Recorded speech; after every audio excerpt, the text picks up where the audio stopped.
तो हमें सिर्फ अपनी नहीं, अपने जैसों की, हर उस व्यक्ति की आवाज़ उठानी पड़ेगी, क्योंकि यही हमारे देश की गंगा जमुनी तहजीब है, जो एक तरफ से जिस पे वार हो रहा है और हम भी कहीं ना कहीं उसका शिकार होकर सिर्फ अपनी बात करने लगे हैं सभी लोगों को, और लोग अंदर ही अंदर अपनी ही कम्युनिटी में बस कर रहना चाह रहे हैं। लेकिन यही है वो चीज़ जिसे हमें रोकना होगा।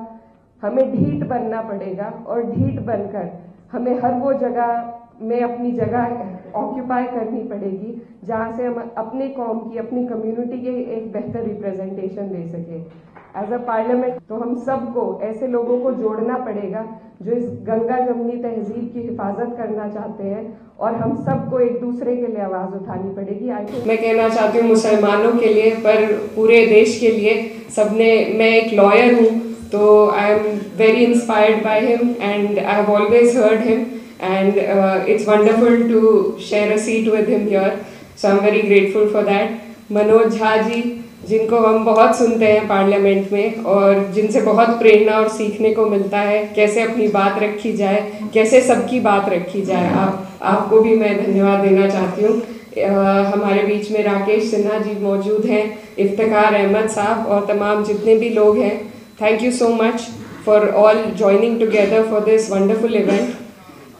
जो कॉन्सेप्ट नोट है उसको जब मैंने पढ़ा and I thought what can the answer to this question be, what is the future of Muslims in India, मैंने बहुत सोचा और जहन में दो जवाब आए कि हमें जहाँ काम करने की ज़रूरत है, एक एक्सटर्नल हमारी जो रिप्रेजेंटेशन हो रही है मीडिया के माध्यम से, एक उस पर, और एक इंटरनली हम लोगों को अपने अंदर भी झांकने की ज़रूरत है। और जो कमियां हमें महसूस होती हैं उनमें अगर सबसे पहले हम पहल करें उन्हें सुधारने की, एक कौम इकट्ठा होकर सर जोड़कर जब बात करें और जो भी अपनी खामियां हैं उनको एक्सेप्ट करके आपस में हम फैसला करें कि क्या हम बेहतर कर सकते हैं, तो हमें जो बाहर से लोग कोशिश करते हैं ट्रिपल तलाक जैसी चीज़ों को लाकर ये हमें बताने की कि वो हमारे सेवियर्स हैं, इन सब चीज़ों से हम बच पाएंगे।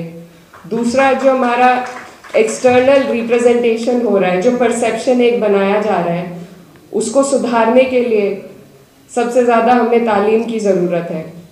अगर हमारे लोग हमारे बीच से निकलकर हम सब लोग कोशिश करेंगे, मेहनत करेंगे कि हमारी आने वाली जो पीढ़ियाँ हैं वो बेहतर तालीम हासिल कर सके, ऐसी जगहों पर जा सके जहाँ से हम अपनी रिप्रेजेंटेशन बेहतर दिखा सके। मैं आपको बताना चाहती हूँ कि जब मैं स्कूल में पढ़ती थी तो मुझसे लोग अक्सर कहते थे कि you don't look like a Muslim. मैं हमेशा सोचती थी what does that mean, how does a Muslim look like and how not to look like a Muslim. तो जब हम लोग अपनी जहनियत को दूसरों के साथ शेयर करते हैं, उनसे बात करते हैं, तो हमें महसूस होता है कि मुझ में और किसी और कम्युनिटी में कोई ख़ास फ़र्क नहीं है। हम सब ने एक हिस्ट्री एक्सपीरियंस करी है, हम एक मुल्क के लोग हैं, हमारी समस्याएं एक हैं। तो हमारे बीच में ये जो नफ़रत घोली जा रही है, ये सिर्फ कुछ लोग पॉलिटिक्स के लिए कर रहे हैं, आगे बढ़ने के लिए कर रहे हैं। तो जब हम लोग डायलॉग को आगे बढ़ाएंगे, कम्युनिकेशंस करेंगे, सिर्फ अपनी कम्युनिटी में नहीं बल्कि और कम्युनिटीज़ में बैठकर। मैं ये भी बताना चाहती हूँ कि मैं कैराना कॉन्स्टिट्यूएंसी से अभी हाल ही में सांसद बनी हूँ, और मेरी जो कॉन्स्टिट्यूएंसी है वहाँ पर सिर्फ 30% मुस्लिम्स हैं और 70% नॉन मुस्लिम्स हैं। तो I am proud to say that I come from a community that constituency that has voted for me despite of only having 30% Muslims. तो मेरी पहल रही, मुझे बहुत लोगों ने कैंपेन के दौरान बोला कि आपको कम से कम 1.5 लाख नॉन मुस्लिम वोट चाहिए, एंड इट्स इम्पॉसिबल कि आपको इतने वोट मिल जाएंगे। लेकिन मैं सब जगह पहुंची, हर कम्युनिटी में पहुंची, इतनी दीवारें खड़ी कर रखी हैं हमने, लेकिन वो दीवारें असल में हमारे बीच नहीं है। ज़रूरत है तो सिर्फ एक समझ और सहज के साथ डायलॉग को इनिशिएट करने की। एंड आई थिंक मीडिया में और जो लोग कुछ जहर घोलने का काम कर रहे हैं, उनकी कोशिश है हमें एक्सक्लूड करने की, सोसाइटी से, तरक्की से, आगे बढ़ने से एक्सक्लूड किया जा रहा है मुस्लिम्स को।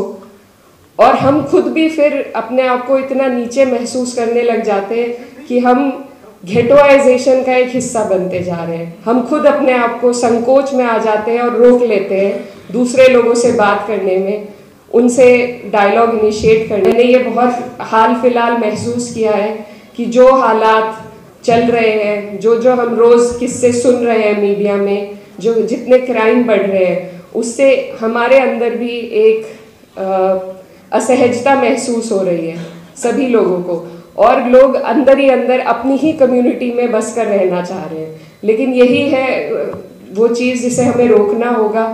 हमें ढीठ बनना पड़ेगा और ढीठ बनकर हमें हर वो जगह में अपनी जगह ऑक्यूपाई करनी पड़ेगी जहाँ से हम अपने कौम की, अपनी कम्युनिटी के एक बेहतर रिप्रेजेंटेशन दे सकें। As a parliamentarian, I strive to raise the voice for people of all the communities, and that is also what we need. That is something that when we have such discussions we don't do. We don't need to only talk about the Muslims, we need to talk about everybody. And in these circles, in such circles especially, if I only talk about my community, then that is me being very selfish on my part. So if we expect selflessness, we need to do selfless things first. तो हमें सिर्फ अपनी नहीं, अपने जैसों की, हर उस व्यक्ति की आवाज़ उठानी पड़ेगी, क्योंकि यही हमारे देश की गंगा जमुनी तहजीब है, जो एक तरफ से जिस पे वार हो रहा है और हम भी कहीं ना कहीं उसका शिकार होकर सिर्फ अपनी बात करने लगे हैं। तो हम सबको, ऐसे लोगों को जोड़ना पड़ेगा जो इस गंगा जमुनी तहजीब की हिफाजत करना चाहते हैं, और हम सबको एक दूसरे के लिए आवाज़ उठानी पड़ेगी। I think that is what the future holds for us, and if we move in this direction, I think it will be a better future. So and we have people amongst ourselves here जो हर जात, बिरादरी और धर्म की जो boundaries हैं उनको लांग कर यहाँ पर मौजूद है। और ऐसा हमने कई चीज़ों में देखा है। जब CAA NRC की प्रोटेस्ट हुई थी, तो I think more than Muslims there were other communities who had come forward to support us. So we need to stand for each other, we need to look within ourselves and do better for our community, and then to stand for other communities. I think only then can we provide a better future, not just for Muslims but for everybody in the country. Thank you so much. Thank you नई दुनिया national forum इतने खूबसूरत programme के लिए, और यहाँ पर जितने भी मेहमान हमारे बीच में मौजूद हैं, आप सभी का बहुत बहुत शुक्रिया। मुझे बहुत फ़ख्र महसूस हो रहा है कि शाहिद सिद्दीकी साहब, जो मेरे वालिद के अजीज़ दोस्त हैं, उन्होंने मुझे इस लायक समझा कि इतने एस्टीम्ड पैनल में मुझे जगह दी। तो मैं दिल से उनकी शुक्रगुजार हूँ, और वो मेरी हद से ज़्यादा तारीफ़ करते हैं। अभी मैं उस लायक नहीं हूँ, लेकिन आपके हौसले अफजाई के लिए मैं आपका दिल से शुक्रिया अदा करना चाहती हूँ। हमारे बीच में सलमान खुर्शीद साहब मौजूद हैं, जिनके बारे में आप सब और हम बहुत सुन चुके हैं, बहुत जानते हैं, और वो हमेशा से एक रोल मॉडल रहे हैं, न